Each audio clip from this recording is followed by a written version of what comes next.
नमस्कार दोस्तों। चंद्रमा अरबों सालों से पृथ्वी का कांस्टेंट साथी रहा है और हम ये भी जानते हैं कि यह धरती को कैसे प्रभावित करता है। यह धरती की सतह पर होने वाली कई घटनाओं के लिए जिम्मेदार है, जैसे ज्वार, मौसम का पैटर्न, पृथ्वी के रोटेशन को स्थिर करना, एटसेट्रा एटसेट्रा। हम ये भी जानते हैं कि यह धीरे धीरे हमसे दूर भी होता जा रहा है। हालांकि हमें ऐसा लगता है कि यह इवेंचुअली धरती की ग्रेविटी से बच जाएगा, लेकिन भविष्यवाणी ये कहती है कि सूर्य आने वाले कुछ अरब सालों में एक रेड जायंट में बदल जाएगा और चंद्रमा के पृथ्वी की ग्रेविटी से बच निकलने से पहले ही सूर्य इन दोनों को अपनी चपेट में ले लेगा। हालांकि जैसे जैसे चंद्रमा दूर होता जाएगा वैसे वैसे ये छोटा दिखाई देता जाएगा और वही सूर्य बड़ा होता जाएगा और पूर्ण सूर्य ग्रहण निश्चित रूप से अतीत की बातें ही रह जाएंगी। लेकिन दोस्तों, आइए एक दूसरे केस पर विचार करते हैं। क्या पृथ्वी के गुरुत्वाकर्षण की वजह से चंद्रमा को नष्ट करना संभव है? क्या पृथ्वी की ग्रेविटी चंद्रमा को तोड़ सकती है? ऐसा होने के लिए किन कंडीशंस की आवश्यकता होगी? आज की इस वीडियो में हम इसी सवाल के जवाब को जानने की कोशिश करेंगे। तो चलिए शुरू करते हैं। तो दोस्तों, इस प्रश्न का उत्तर देने के लिए हमें सबसे पहले रॉश लिमिट के कॉन्सेप्ट को समझना होगा। रॉश लिमिट किसी भी ऑब्जेक्ट का वो पॉइंट होता है जब उस ऑब्जेक्ट का गुरुत्वाकर्षण अपने से किसी भी छोटे स्पेस ऑब्जेक्ट्स को अलग करना शुरू कर देता है।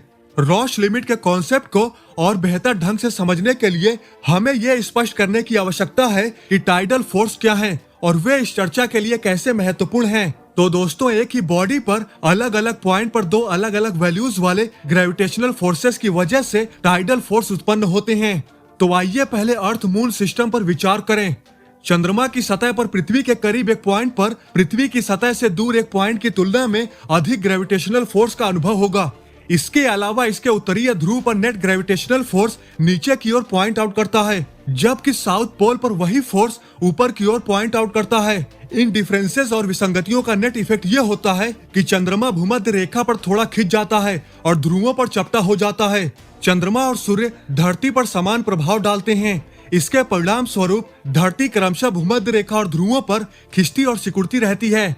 अब बात करें रॉश लिमिट की, तो यह किसी ग्रह से वो मिनिमम डिस्टेंस होती है जिस पर कोई भी छोटा ऑब्जेक्ट जैसे चंद्रमा, asteroid etcetera etcetera tidal forces से टूटे बिना उस तक पहुंच सकती हैं। लेकिन अगर ये ऑब्जेक्ट अपने ग्रह के रॉश लिमिट को क्रॉस कर जाते हैं तो उस ग्रह की ग्रेविटी उस ऑब्जेक्ट को कई छोटे छोटे टुकड़ों में तोड़ देगी।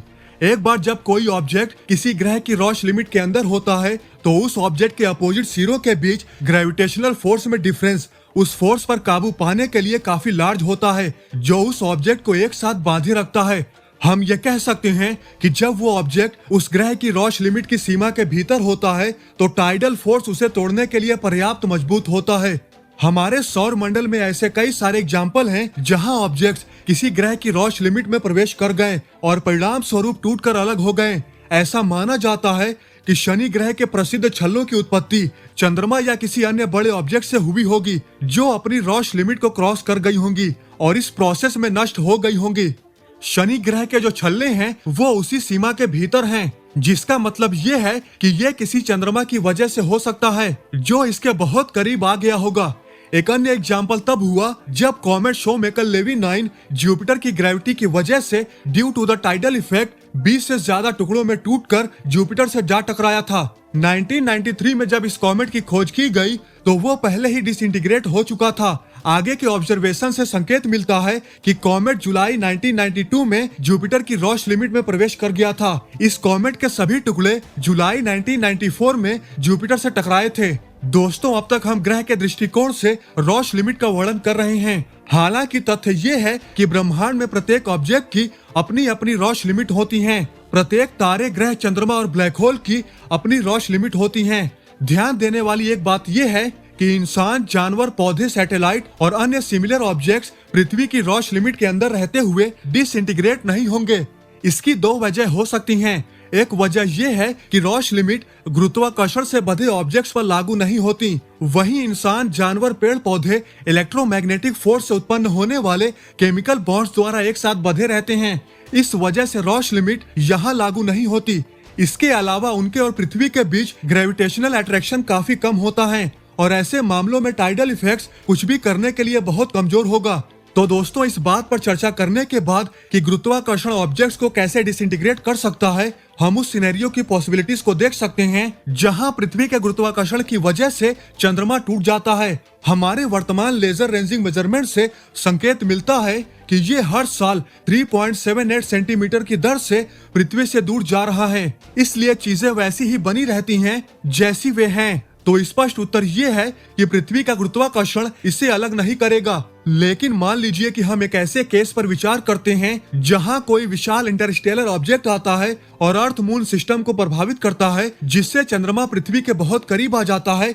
इस स्थिति में यह संभवतः धरती की रोश लिमिट में प्रवेश करने के बाद डिसइंटीग्रेट हो जाएगा। अगर ऐसा होता है तो धरती शनि ग्रह की तरह एक रिंग सिस्टम डेवलप कर लेगी। जैसा कि कहा गया है कि ये एकमात्र मामला नहीं है।